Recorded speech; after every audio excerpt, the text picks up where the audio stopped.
Hello, parents. Is your teen college ready? This is Shellee Howard, the founder and CEO of College Ready. And today I have Bara Sapir. Pierre, you did it. I try so hard. Every guest, I struggle a little bit. But can you go ahead and tell our parents a little bit about yourself? I'd love to. Thanks so much for having me, Shellee. So yes, I'm Bara Sapir and I'm CEO of City Test Prep and Mindflow Speed Reading. And I've been in the test prep landscape for about 30 years. I started 6 years with the Princeton Review and learned the sort of big box theories and structures, which are really great for some students, but saw that there were people that fell through the cracks, people who couldn't finish their test on time and people who had mindset issues, like they would do great on diagnostic tests and great on their homework, but they'd go into the test and be like a deer in headlights. And so surreptitiously, that's an SAT word, I would go in and teach them different ways of getting into flow state, which is the state of getting into the zone. And I did that because my actual formal training is as an artist. So for a while in New York, I designed children's museums and I was an art director and I was a professor, but I always did test prep on the side. And in 2005, when I opened my company, I brought in other modalities like speed reading and mindset applications and like hypnosis and neurolinguistic programming and EMDR and growth mindset and bilateral stimulation. These are words that you might or might not know, but they come from the wellness field to really help students get out of their own way, to fire the inner critic, and to really be able to manifest their best self on tests. So I've been working this whole time in test prep. I moved to California. We've got an office in New York as well, and develop these different strategies to help students do their best when it counts the most. Ah, so important. So important. My second of my four children had massive test anxiety, and we tried so many. I mean, we tried basically everything, and the final thing that worked was hypnosis. Yep. And so we were at our wits' end because on a practice test, she would kill it. And then she said, I sit down and my mind is blank.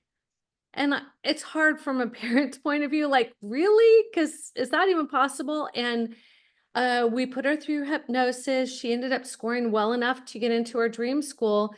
But even better, she was able to pass her NCLEX so she can be a nurse. And so there's some times where you can't even do a career you want if you're not good at testing. So I am so excited to jump in because I know that this worked for her and it's super powerful. So let's talk a little bit about how did you blend, I call testing the left brain and then the art of mindfulness, the right brain. How did you first put those two together? Well, the way that we approach this at City Test Prep is that we know that students really need to master the four aspects of test taking, which are content mastery and test taking strategy, which you're calling the left brain, and the right brain stuff, which would be more of the creative, the more open-ended, more free side, is the mindset piece, and even the time management piece through speed reading. So really, as soon as a student comes to us, and this has been happening since we integrated all of these pieces, we have an intake and we gauge exactly where a student is on those four aspects. Because sometimes it's timing and sometimes it's they don't know the material, but they have no qualms at all about taking tests. So when we understand what a student needs, we then integrate that into the program. So it's not as if someone is studying algebra questions and then we're like, okay, let's stop and let's do some ohms. It's not really like that. It's that there are these different aspects that we chunk that the student can then they bring it all together. And so some students come to us and they only need mindset support. Some students come to us and it's just timing. Some students need all of it. So it's each student comes with their own strengths and weaknesses, and then we address them. Right. So how do you know?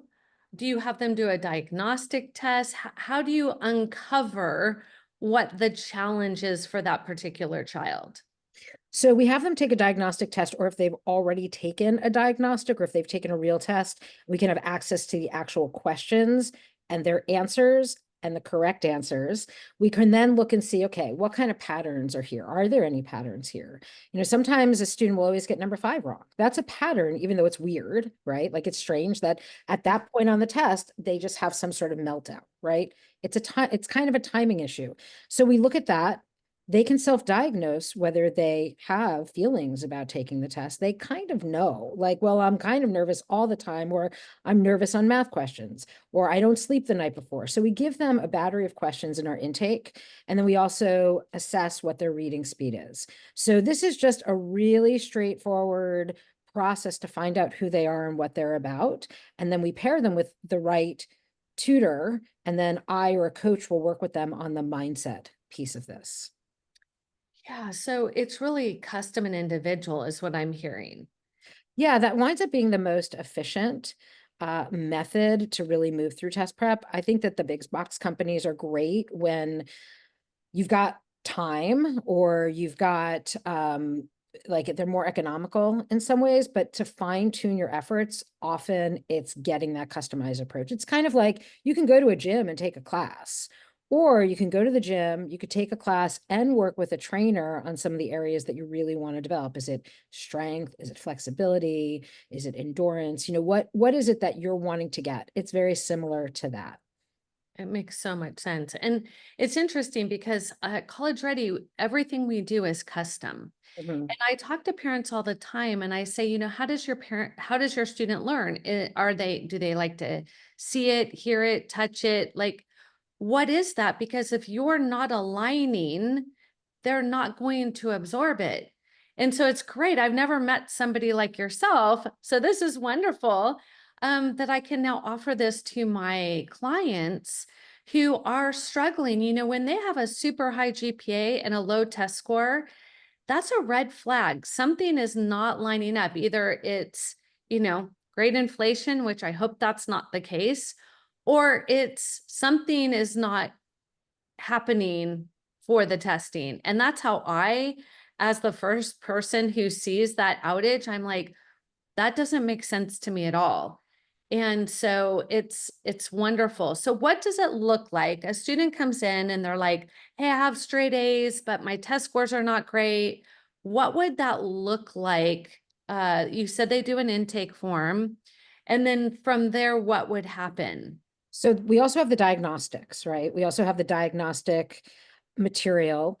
And from there, we're going to look and see what do they need to correct. If there's patterns, then we could just like spot check exactly what they need to do to improve.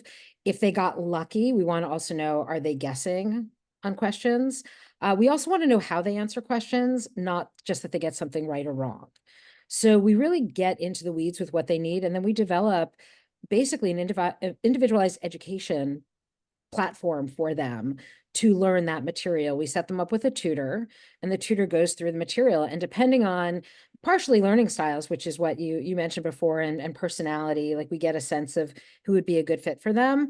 We have them work with tutors that are going to really inspire them to be their best self. And I want to follow up on something else that you said about your child and the NCLEX, which Mhm. is super important, is that when you go through the mindset training of this, whether it's hypnosis or neurolinguistic program, whatever it is, you want to empower the student to learn these life skills, because once they learn how to do this, they have the skill for life.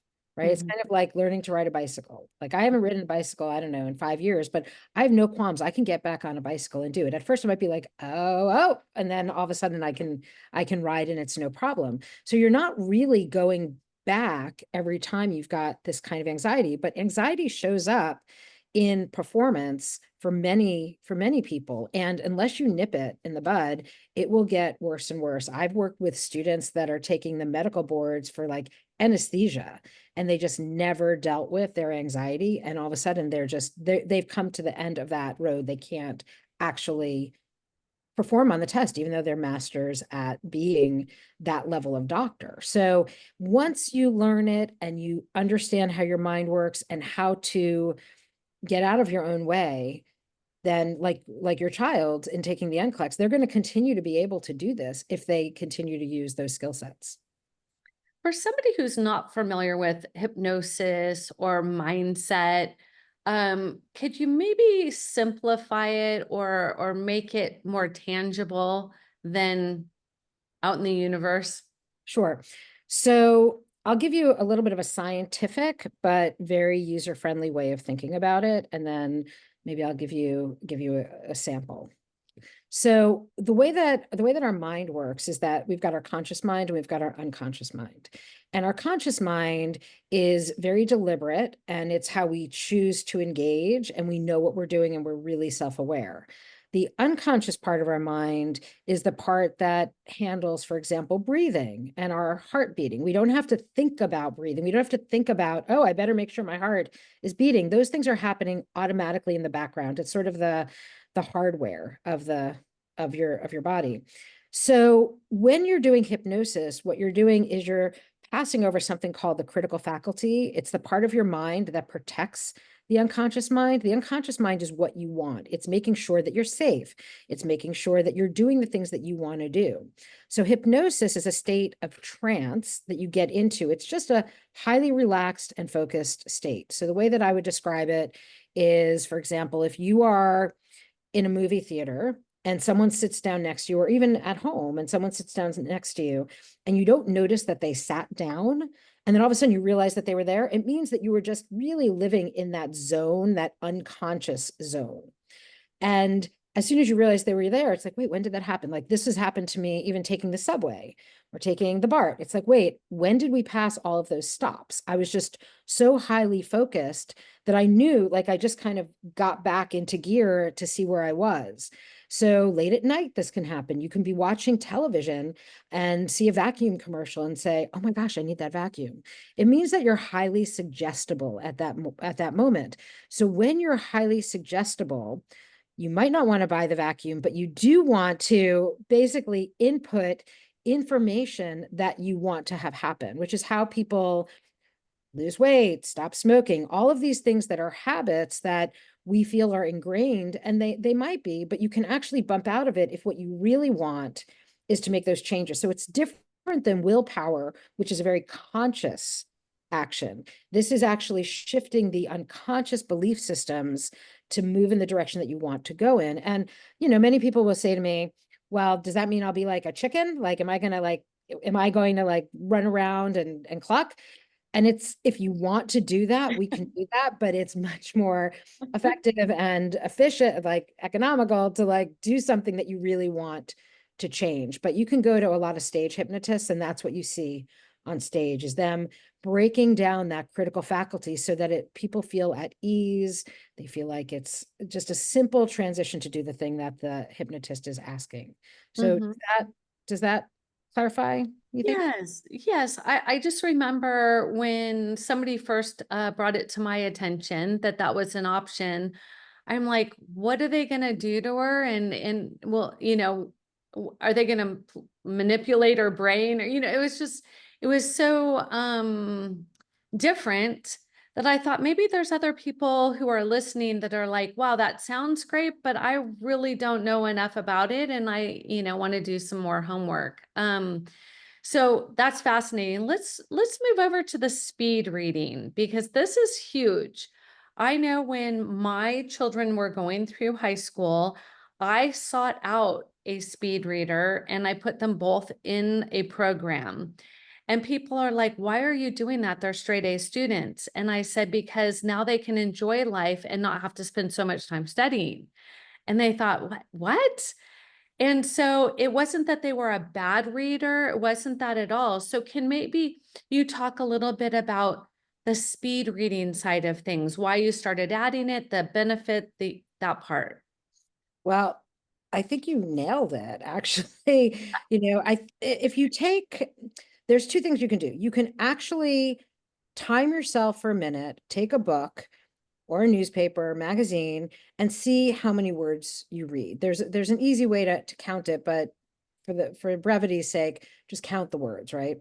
Or you can go onto our website, mindflowspeedreading.com, and we have a reading assessment there. So you can actually see how fast you read per minute. The average reader reads between 150 and 300 words per minute. And this is everyone from the person who checks out your groceries, to your teacher, to the crossing guard, to just that is the average reading speed, somewhere between 150 and 300. Standardized tests really require you to move through it as fast as possible, but you're not becoming an expert on the test. You really want to answer questions correctly.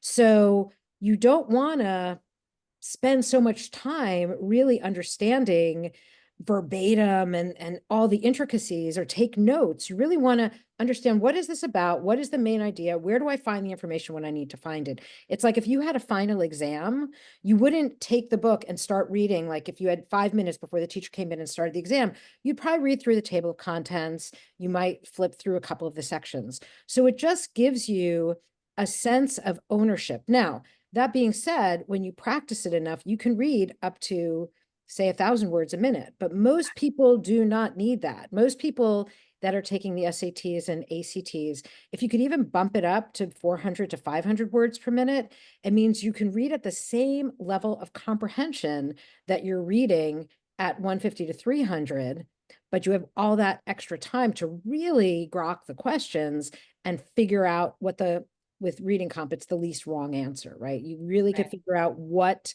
the question is asking you to do without getting uncomfortable about the timing. So it's really a tool, exactly like what you said, when it's not a testing situation, is why not read more quickly if you can have the same level of comprehension, but then you can have time to do the other things that you would love to do. So when I saw that my students were having issues that they either weren't finishing or they did something called regression, which means they're reading, but then they forget they're reading and they're thinking about something else. And then they have to read again. Or if they read and they've got voices in their head, like reading faster actually makes you focus more. So by focusing more, you're actually being much more effective as a reader. So it's not anything really all that strange. Our eyes can read and our brains could take in information at 4,000 words a minute. But if we're only reading 150 to 300, there's that big gap. So speed reading just gives you that special sauce to read faster and understand more. Do you find that students who are good students who get good grades struggle more with timing on the test? What I have seen year after year is they've been taught slow down, get the answer right. And then when they take the standardized test, they run out of time and they're like, but I know it. Do you find that in your practice? Because I do find it with my students. Yeah, we work with a variety of students, right? So we work with middle school through the medical boards. So it really depends where they are in that arc. And I wouldn't say I could definitively say that I've had the same experience as you, because we get all different kinds Sure. of students. Some students like love to read and they're voracious and they're struggling with the math. And then some students are they just are overly careful in everything they do, right? So it just depends on the student, where they come from, how comfortable they are. Some students have had speed reading in school already, right? And so then they're able to move through it with greater ease. But I don't know that I've seen it better students being slower readers per se. Okay. I don't know that I can make that, but whoever you're getting, wherever they're coming from, I believe you that Yeah. that's the experience. It just is one underlying current that I seem to notice is they tend to run out of time. And Yeah. so it just would make sense. So what if somebody is like, oh my gosh, this would help my child immensely. How could they reach out to you? How can they get support? Well, they can certainly email me, bara@citytestprep.com. And they can also, if this sounds like something that's going to work for them immediately, whether it's the mindset piece or it's the reading assessment and the reading speed piece, they can go right to Mind Flow Speed Reading and sign up for that online platform, because that's around 12-hour training and exercises, and people will see improvements after 3 hours. But they can actually sign up for that. It's a 3-month program, but it's 12 hours of content, so you can finish it in a few days if you wanted to, and sign up immediately there. And that's mindflowspeedreading.com. Okay, that's outstanding. Would you have any words of advice or encouragement for parents who are listening? Yeah, absolutely. First of all, the best is yet to come, right? And the worst is over. And it's really about finding solutions for your child. There's nothing that can't be accomplished. They can be the best version of themselves if you find the tools. They're going to help them get there. I should also mention that if people do want to work with me individually, I also do that kind of coaching. I typically work with people 3 to 5 hours on the mindset piece. It's not like therapy. It's not a long, drawn out process. But to parents, I mean, kudos to you for wanting to help your child become someone with agency and success. And so, you deserve props for that. And it can be done. And it is done. I'm sure you're already doing it. Yeah, outstanding. Thank you so much for being on the show and your wisdom and just opening up the world of possibilities. We are truly grateful and we wish you all the best. Thank you so much. It was great to chat with you.